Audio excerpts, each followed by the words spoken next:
사무엘하 22장 28절에서 37절 말씀입니다.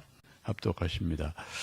주께서 곤고한 백성은 구원하시고 교만한 자를 살피사 낮추시리이다. 여호와여, 주는 나의 등불이시니 여호와께서 나의 어둠을 밝히시리이다. 내가 주를 의뢰하고 적진으로 달리며 내 하나님을 의지하고 성벽을 뛰어넘나이다. 하나님의 도는 완전하고 여호와의 말씀은 진실하니 그가 자기에게 피하는 모든 자에게 방패시로다. 여호와 외에 누가 하나님이며 우리 하나님 외에 누가 반석이냐. 하나님은 나의 견고한 요새시며 나를 안전한 곳으로 인도하시며 나의 발로 암사슴 발 같게 하시며 나를 높은 곳에 세우시며 내 손을 가르쳐 싸우게 하시니 내 팔이 놋 화슬 당기도다. 주께서 또 주의 구원의 방패를 내게 주시며 주의 온유함이 나를 크게 하셨나이다. 내 걸음을 넓게 하셨고 내 발이 미끄러지지 아니하게 하셨나이다. 아멘. 제가 어릴 때 시골에서 자랄 때는 전기가 들어오지 않아서 호롱불로 좀 밤을 밝히는 어린 시절을 경험합니다. 보름달이 뜨는 때는 좀 동네가 환하지만 금음 때쯤 되면은 집 밖에 나가면은 완전히 깜깜한 그러한 시골이었습니다. 밤하늘의 별만 총총 빛나고 그런 시절이었는데 언젠가 새마을 운동이 시작이 되면서 초가지붕이 스레트로 기와로 바뀌고 또 길들이 넓어지고 전기가 들어오고 그런 일들을 지금도 기억합니다. 전기가 들어오니까 동네가 완전히 바뀌어서 밤하늘도 이렇게 밝게 빛났지만 이제 어떤 길들이 이제 좀 가로등들이 생기면서 밤에 좀 마을이 밝아지는 그러한 것을 기억합니다. 오늘 다윗의 시편 자기의 신앙 고백을 보면 하나님을 어떠한 분으로 부르느냐, 이거 참 중요한 말씀을 하는데 많은 하나님 고백이 있죠. 그 중에 중요한 것은 우리 함께 읽으셨던 것처럼 29절 말씀 보시면 함께 좀 읽어보실까요? 여호와여, 주는 나의 등불이시니 여호와께서 나의 어둠을 밝히시리이다 라고 하나님을 한마디로 하나님은 나의 등불이십니다. 나의 어둠을 밝히시는 분입니다 라고 고백을 합니다.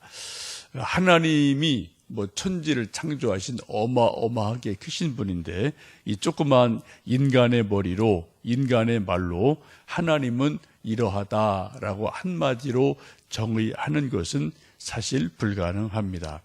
그러나 때로는 자기의 말로 한마디로 하나님은 이러한 분이야 라고 정의하고 말할 수 있는 것은 자기 신앙에 아주 큰 힘이 되고 도움이 됩니다. 그리고 다윗은 여러 가지로 지금 말씀을 하죠. 요새 같다, 방패이시다, 반석이다, 여러 가지로 하나님을 고백을 하는데 29절 말씀은 특별히 여호와여, 주는 나의 등불이시니 여호와께서 나의 어둠을 밝히십니다 라고 고백을 합니다. 하나님의 가장 큰 속성, 하나님의 가장 큰 성품은 빛이시다라는 거죠. 창세기 보시면은 태초에 천지를 창조하실 때 첫날 창조하신 것이 빛이다라는 것이죠. 빛이 있으라 하심에 빛이 있었다라고 말씀합니다. 이 창세기에서 말씀하는 첫날 창조하신 빛은 네 번째 날 창조하신 태양, 별, 달 이런 물리적인 빛과는 또 다른 빛 자체를 말씀을 하고 있습니다. 빛은 나중에 이제 빛을 보면은 뭐가 있나요? 어둠이 또 생기게 돼서 해, 달, 별, 또 이제 어둠 이런 것들이 또 나오게 되죠. 이 세상에는 지금도 물리적으로 빛, 어둠이 있고 또 우리 생각 속에도 마음 속에도 빛이 있고 어둠이 있고 또 영적으로도 빛이 있고 어둠이 있음을 성경은 말씀을 합니다. 그래서 사도 바울은 믿지 않는 이들을 어둠의 자녀다, 믿는 이들을 빛의 자녀다라고 말씀을 합니다. 1900년도 이제 초반 중반에 아주 유명한 미국의 신학자고 목사인 라이놀드 니버라는 사람이 있는데, 이분은 이 사도 바울의 말씀을 근거로 해서 어둠의 자식과 빛의 자녀들이라는 아주 중요한 책을 쓰기도 했습니다. 에베소서 6장을 보시면 사단을 어둠의 권세를 가진 자로 말씀을 하죠. 이렇게 말씀합니다. 마귀의 관계를 능히 대적하기 위하여 하나님의 전신갑주를 입으라. 우리의 씨름은 혈과 육을 상대하는 것이 아니요 통치자들과 권세들과 이 어둠의 세상 주관자들과 하늘에 있는 악의 영들을 상대함이라. 그러므로 하나님의 전신갑주를 취하라. 이는 악한 날에 너희가 능히 대적하고 모든 일을 행한 후에 서기 위함이라. 오늘 사도 바울은 우리가 싸우는 씨름, 이것은 혈과 육, 이만기 같은 씨름 선수, 이런 것이 아니라는 거죠. 그런 것보다 더 본질적인 우리의 씨름 싸움은 이 세상의 통치자들, 권세자들, 어둠의 세상 주관자들, 하늘에 있는 악한 영들이라고 분명히 우리 싸움의 대상을 사도 바울은 알고 있습니다. 지금도 세상에는 이 세상적으로 물리적인 빛들이 많죠. 도시 나가면은 가로등이 밝고 또 네온 사인이 휘황찬란하지만 역설적으로 그럴수록 사람들의 영혼은 점점점 어두워지는 일들이 많습니다. 그래서 염려, 근심, 걱정이 많고요. 얼굴빛이 어두워지는 것도 많고 죄의 악으로 사람들 마음이 점점 어두워지는 일이 점점 많아집니다. 이렇게 사람들의 마음과 내면이 어둠으로 점점 회피하는 일 중에 하나가 소위 이제 중독자들이 많다는 거죠. 술 중독, 마약 중독, 게임 중독, 이런 중독자들이 점점 많은 것은 마치 이제 어둠 속으로 더 빠져 들어가는 것과 같습니다. 그래서 예수님께서 우리 영혼 속에 오실 때만 우리 모든 사람이 진정으로 빛의 삶을 살게 되죠. 요한복음 9장에 예수님 말씀하시기를 내가 세상에 있는 동안에는 세상의 빛이로다라고 말씀하고요. 또 요한복음 1장 보시면 예수님이 빛으로 생명의 빛으로 이 땅에 오셨지만 어둠이 예수님의 빛을 즐겨하지 않았다, 받아들이지 않았다, 이제 그런 말씀도 있음을 보게 됩니다. 사도 바울이 사도행전 22장에서 자기의 다메섹에서 빛이신 예수님을 만난 것을 이렇게 간증합니다.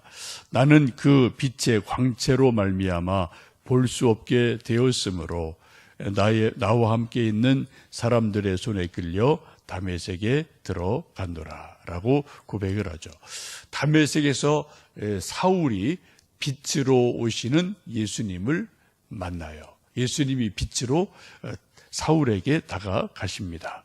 근데 그것 때문에 너무 강렬한 빛 때문에 눈의 시력을 잃어서 3일간 눈을 볼 수 없다가 아나니아의 안수로 빛을 보고 또 눈이 회복이 되어지고 세상에 빛으로 오신 예수님을 또 전파하는 그런 위대한 사도의 삶을 살아갑니다.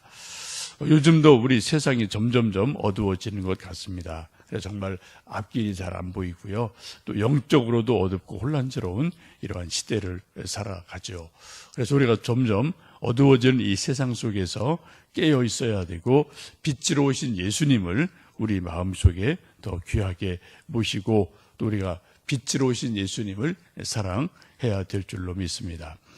아까 불렀던 우리 찬송 60장 보시면 1절 가사가 그렇습니다. 영혼의 햇빛 예수님 가까이 비춰주시고 이 세상 구름 일어나 가리지 않게 하소서. 참 좋은 찬송이고 또 간단하지만 또 깊이 있는 찬송입니다.